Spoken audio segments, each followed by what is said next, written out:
911. Hello, please. Help me, I'm Amanda Berry. You need police, fire, or ambulance. I need police.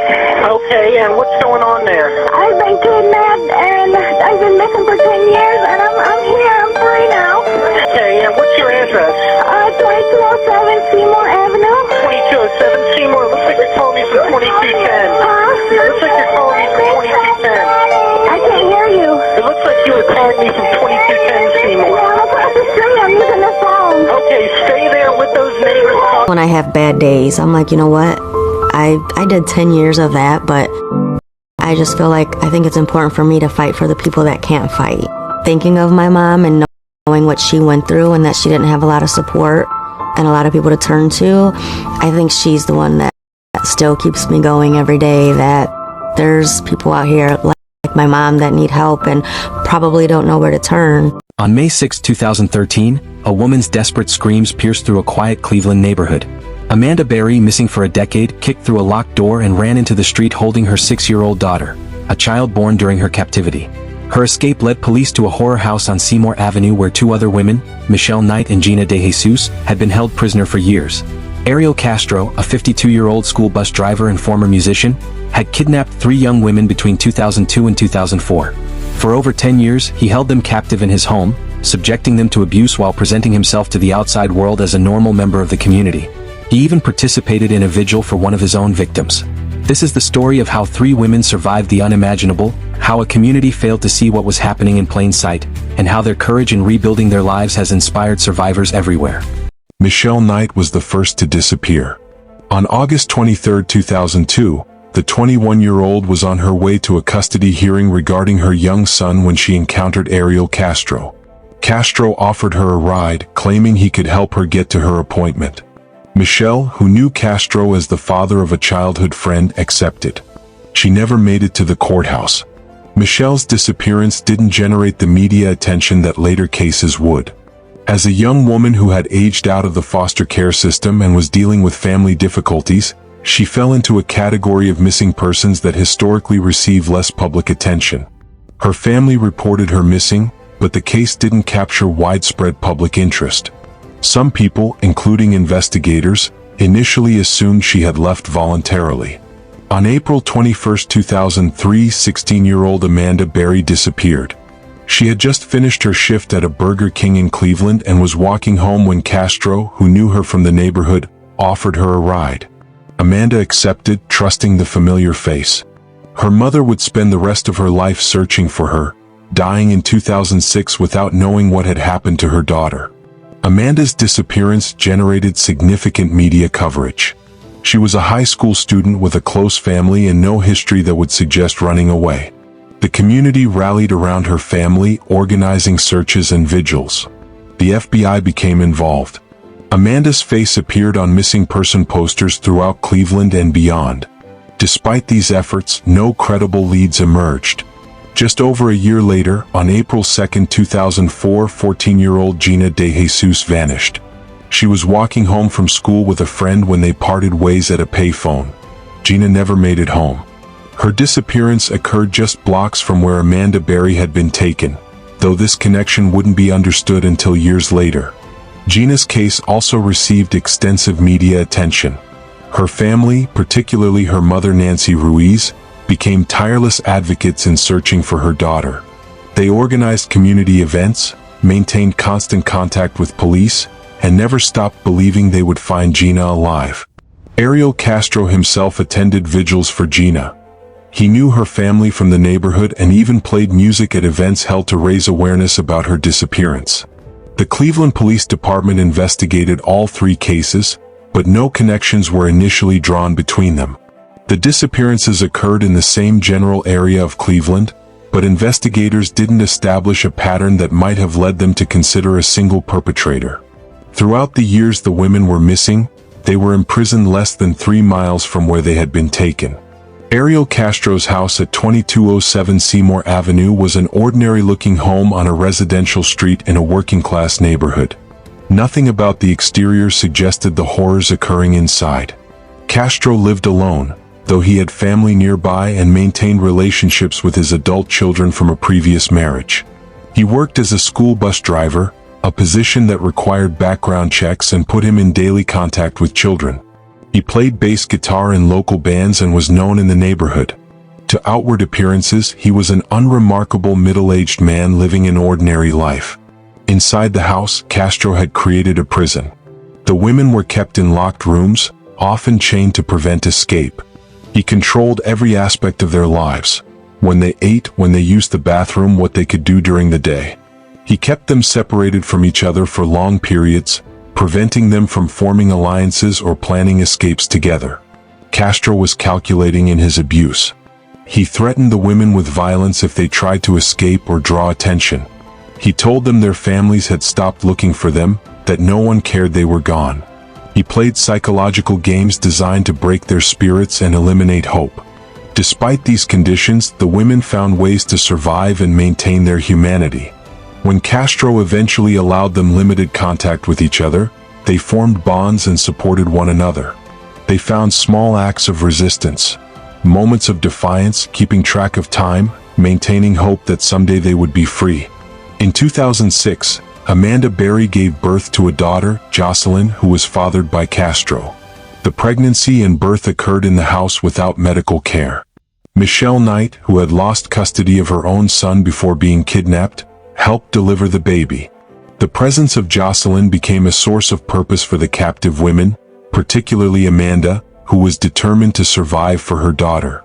In retrospect, there were numerous occasions when Ariel Castro's crimes might have been discovered.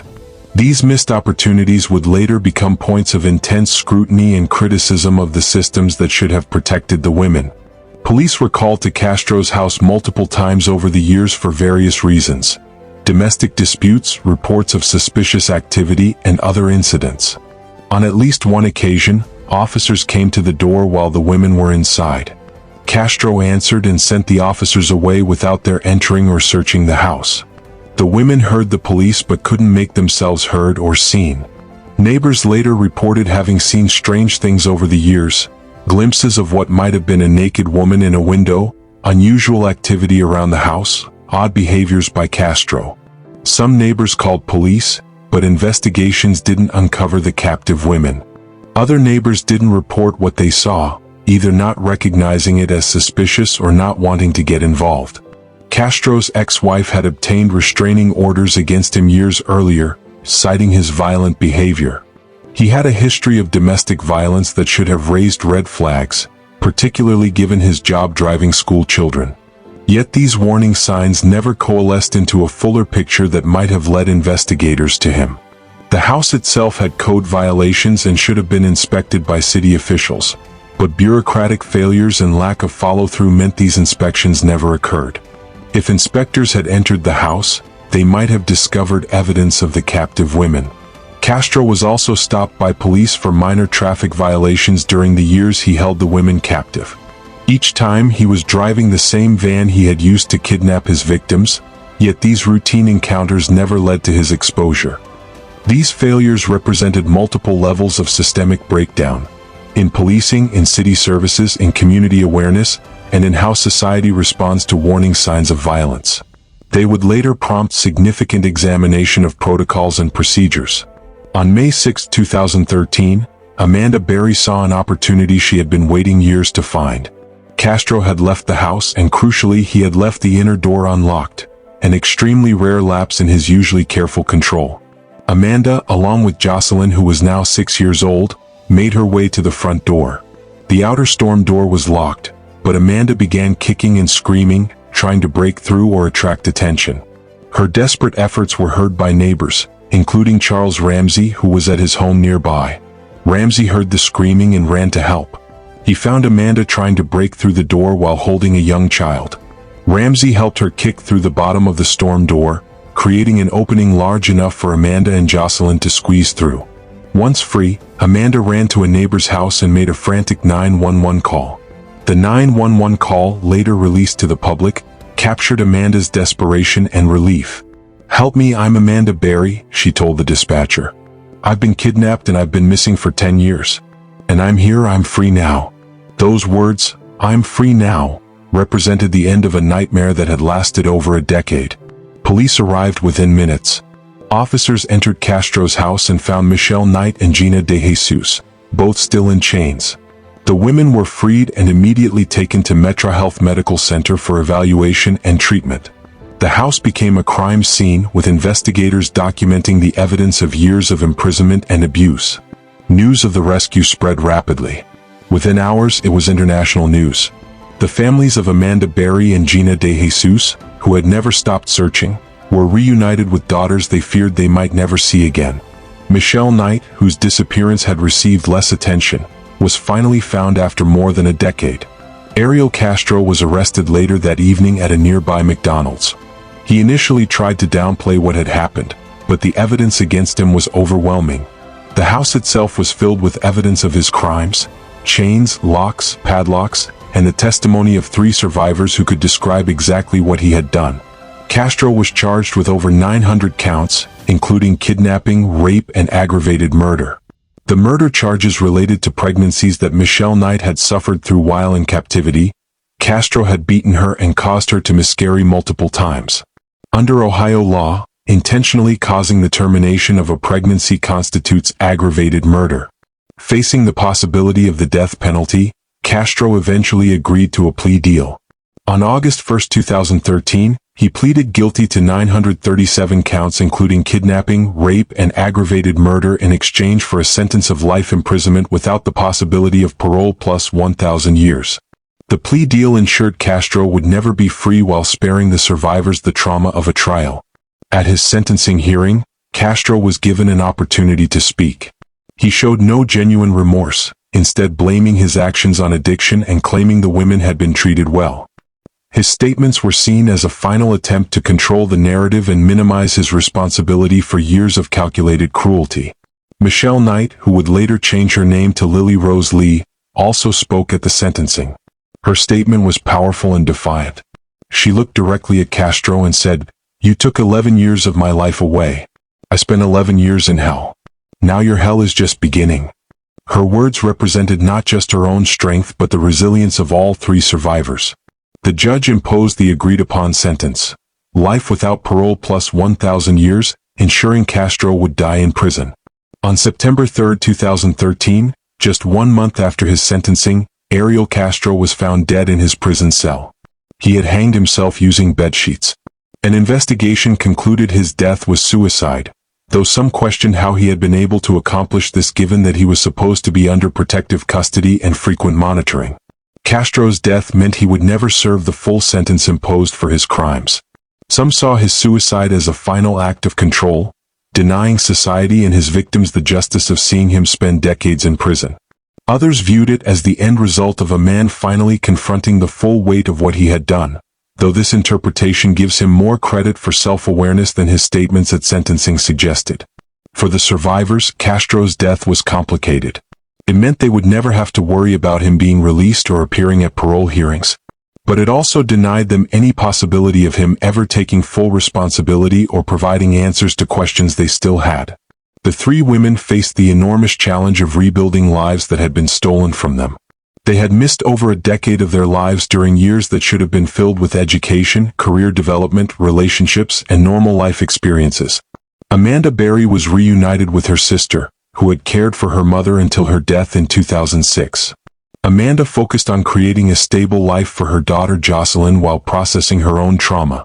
She eventually became a missing persons advocate and worked with organizations that support survivors of violence. Gina DeJesus returned to her family, who had never stopped believing she would be found. She worked on her healing while also becoming an advocate for missing persons. She collaborated with organizations working to improve responses to missing persons cases and support families of the missing. Michelle Knight, who changed her name to Lily Rose Lee to reclaim her identity, became the most publicly visible of the 3 survivors. She wrote a book about her experiences, appeared on television programs, and became an advocate for survivors of abuse and trafficking. She emphasized that while what happened to her was horrific, it didn't define who she was or limit what she could become. All 3 women received support from trauma specialists, therapists, and advocates who understood the complex process of healing from prolonged captivity and abuse. Their recovery was not linear. Healing from such trauma takes years and involves ongoing work. The women also received financial support through various means, including a fund established by the community and compensation from victim assistance programs. The house on Seymour Avenue was demolished in 2013, removing the physical reminder of their captivity from the neighborhood. The Cleveland kidnapping case prompted examination of how missing persons cases are investigated and how communities respond to warning signs. Several areas of concern emerged from reviews of the case. Missing persons investigations, particularly for adults and those from marginalized communities, received renewed attention. Michelle Knight's case had not received the same level of attention as Amanda Berry's or Gina DeJesus's, highlighting disparities in how different victims are treated by media and law enforcement. Advocates pushed for equal effort and resources in all missing persons cases regardless of the victim's background. Police protocols for responding to calls about suspicious activity were reviewed. The missed opportunities to discover the women during police visits to Castro's house led to questions about when officers should insist on entering homes and what level of suspicion warrants more thorough investigation. Background check procedures for positions involving children, like school bus drivers, were scrutinized. Castro's history of domestic violence had not prevented him from obtaining and maintaining employment in a role that put him in daily contact with children.